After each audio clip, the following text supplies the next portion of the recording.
ನಮಸ್ಕಾರ ರೈತ ಬಾಂಧವರೇ, ನಾನು ವೆಲ್ಕಮ್ ಸೀಡ್ಸ್ನ ಪ್ರತಿನಿಧಿಯಾಗಿ ಇವತ್ತು ಪರ್ತಾಪುರ ಗ್ರಾಮದಲ್ಲಿ ಮಹೇಶ್ ಎಕ್ಲೂರಿ ಅವರ ತೋಟಕ್ಕೆ ಆಗಮಿಸಿದ್ದೇನೆ. ಸೊ ಇವತ್ತು ಮಹೇಶ್ ಎಕ್ಲೂರಿ ಅವರೇ, ನಿಮ್ಮ ಪರಿಚಯ ಮುಖಾಂತರ ಈಗ ವೆಲ್ಕಮ್ ಸೀಡ್ಸ್ 764 ತಳಿಯನ್ನು ನೀವು ಬೆಳೆದಿದ್ದೀರಿ, ಅದರ ಅಭಿಪ್ರಾಯವನ್ನು ಹೇಳಬೇಕು ನೀವು. ನಮಸ್ಕಾರ ಸರ್, ನಾನು ಮಹೇಶ್ ಎಕ್ಲೂರಿ ಪರ್ತಾಪುರ, ಬೀದರ್ ಡಿಸ್ಟಿಕ್, ಬಸವಕಲ್ಯಾಣ ತಾಲೂಕು. ಓಕೆ, ನಾನು ಇದು ಹಚ್ಚಿದ್ದು ಫಸ್ಟ್ ಸಲ ಸರಿಯಾಗಿ ಬಂದಿದೆ ಸರ್.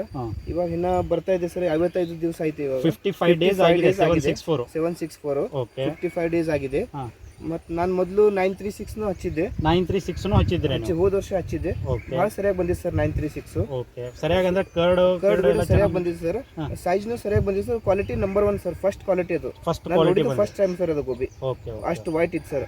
ಮಾರ್ಕೆಟ್ ನಲ್ಲಿ ಎಲ್ಲರದ್ದು 30-40 ರೂಪಾಯಿ ಮಾರಿದ್ರೆ ನಮ್ದು 50 ರೂಪಾಯಿ ಕೆಜಿ ಮಾರಿತ್ತು ಸರ್. ಇಲ್ಲೇ ಬಾಲ್ಕಿ ಬಸವಕಲ್ಯಾಣದಲ್ಲಿ ಲೋಕಲ್ ಮಾರ್ಕೆಟ್ ಮಾಡಿದೆ ಸರ್.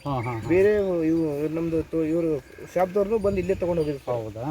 ಸೊ ಇದು 764 ಬೇಸಿಗೆ ತಳಿಯನ್ನ ನೀವು ಈಗ ಬೆಳೆದಿದ್ದೀರಿ. ಬೇಸಿಗೆ 55 ದಿವಸ ಆಗಿದೆ. ಸೊ ಈಗ ಕರ್ಡ್ ಫಾರ್ಮೇಶನ್ಸ್ ಆಗ್ತಾ ಇದೆ. ಸೊ ಬೆಳೆಯನ್ನು ಚೆನ್ನಾಗಿ ಬಂದಿದೆ. ಇದ್ರದ್ದು ಚೆನ್ನಾಗಿ ಬರುತ್ತಂತ ನಿಮ್ಮಲ್ಲಿ ಚೆನ್ನಾಗಿ ಬರುತ್ತೆ ಸರ್. ಇದು 55 ದಿವಸ ಇಲ್ಲ, ಇನ್ನ 25 ದಿವಸ ಬೇಕಲ್ಲ. 80 ಡೇಸ್ 60-65 ಡೇಸ್ ಬೇಕು. ಈ ಕರ್ಡ್ ಫಾರ್ಮೇಶನ್ಸ್ ಆಗಿದೆ ಸರ್. ಸರಿಯಾಗಿದೆ ಸರ್ ಕ್ರಾಪ್. ಇದು ಎಲೆ ಅಂತೂ ಜಾಡಿ ಇದೆ ಸರ್, ಸ್ವಲ್ಪ ಫುಲ್ ಥಿಕ್ನೆಸ್ ಇದೆ ಸರ್, ಮಸ್ತ್ ಇದೆ. ಇಷ್ಟು ಈ ಸೈಜ್ ಬಂದಿದೆ, ಈ ಸೈಜ್ ಬಂದಿದೆ ಸರ್ ಇವಾಗ. ಓಕೆ ಓಕೆ, ಬೇಸಿಗೆಯಿಂದಾಗ ತಪ್ಪಿತ್ತಲ್ರಿ, ಗ್ಯಾರಂಟಿ ಸೈಜ್ ಚೆನ್ನಾಗಿ ಬರುತ್ತೆ ಅಂತ ನಮಗೊಂದು ಗ್ಯಾರಂಟಿ ಇದೆ. Okay okay. ಸೊ ಈಗ ನೀವು ಎಲ್ಲ ಅಕ್ಕಪಕ್ಕ ರೈತರಿಗೆ ಏನು ಹೇಳ್ತೀರಿ? ವೆಲ್ಕಮ್ ಸೀಡ್ಸ್ 764 936 ತಳಿ ಚೆನ್ನಾಗಿದೆ ಅಂತ.